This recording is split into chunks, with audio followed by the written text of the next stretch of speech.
Hi all, ನಮಸ್ಕಾರ ಎಲ್ರಿಗೂ. ಇವತ್ತು ರಿವರ್ ಸ್ಯಾಂಡ್ ಯೂಸ್ ಮಾಡಬೇಕಾ ಎಮ್ ಸ್ಯಾಂಡ್ ಯೂಸ್ ಮಾಡಬೇಕಾ ಕನ್ಸ್ಟ್ರಕ್ಷನಿಗೆ ಅನ್ನೋದ್ರ ಬಗ್ಗೆ ಎಕ್ಸ್ಪ್ಲೇನ್ ಮಾಡ್ತೀನಿ. ಮೊದಲನೇದಾಗಿ ರಿವರ್ ಸ್ಯಾಂಡ್ ಇದು ನ್ಯಾಚುರಲ್ ನದಿಗಳಿಂದ ಸಿಗ್ತದೆ. ಸ್ಮೂತರ್ ಟೆಕ್ಸ್ಚರ್ ಇರುತ್ತೆ. ಸೊ ಪ್ಲಾಸ್ಟರಿಂಗ್ ಮತ್ತು ಫಿನಿಶಿಂಗ್ ವರ್ಕ್ಸ್ಗೆ ಇದು ಬೆಸ್ಟ್ ಆಪ್ಷನ್.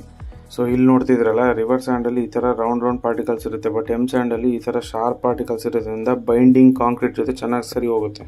ಇಂಪ್ಯೂರಿಟೀಸು ನ್ಯಾಚುರಲ್ ಸ್ಯಾಂಡಲ್ಲಿ ಇರೋ ಚಾನ್ಸಸ್ ತುಂಬ ಇರುತ್ತೆ. Excessive use of river sand ನಮ್ಮ ಎನ್ವಿರಾನ್ಮೆಂಟ್ಗೆ ಹಾನಿ ಬೇರೆ ಮಾಡುತ್ತೆ. ಸೊ ಅದಕ್ಕೆ ಇದನ್ನು ಅವಾಯ್ಡ್ ಮಾಡೋ ಕಾರಣ ಸಲುವಾಗಿ ಎಮ್ ಸ್ಯಾಂಡ್ನ ಆಲ್ಟರ್ನೇಟಿವ್ ಆಗಿ ಯೂಸ್ ಮಾಡ್ತಿರೋದು. ಎಮ್ ಸ್ಯಾಂಡ್ ಅಂದರೆ ಮ್ಯಾನುಫ್ಯಾಕ್ಚರಿಂಗ್ ಸ್ಯಾಂಡ್. ಈ ಥರ ಸೈಜ್ ಕಲ್ಲುಗಳನ್ನ ಅದನ್ನು ಕ್ರಷ್ ಮಾಡಿಬಿಟ್ಟು ಸ್ಯಾಂಡ್ ಸೈಜ್ ಪಾರ್ಟಿಕಲ್ಸ್ಗೆ ಕನ್ವರ್ಟ್ ಮಾಡ್ತಾರೆ. ಸೊ ಇವೆಲ್ಲ ಯೂನಿಫಾರ್ಮ್ ಗ್ರೇಡೆಡ್ ಸೈಜ್ ಇರುತ್ತೆ. ಸೊ ಇದರಿಂದ ಕನ್ಸ್ಟ್ರಕ್ಷನ್ ವರ್ಕ್ ಸ್ಟ್ರಾಂಗರ್ ಆಗುತ್ತೆ, ಡ್ಯೂರಬಿಲಿಟಿ ಕೂಡ ಹೆಚ್ಚಾಗುತ್ತೆ. ಮತ್ತು ಇಂಪಾರ್ಟೆಂಟ್ ಏನಂದರೆ ಎಮ್ ಸ್ಯಾಂಡು ಎನ್ವಿರಾನ್ಮೆಂಟಲ್ ಫ್ರೆಂಡ್ಲಿ ಕೂಡ.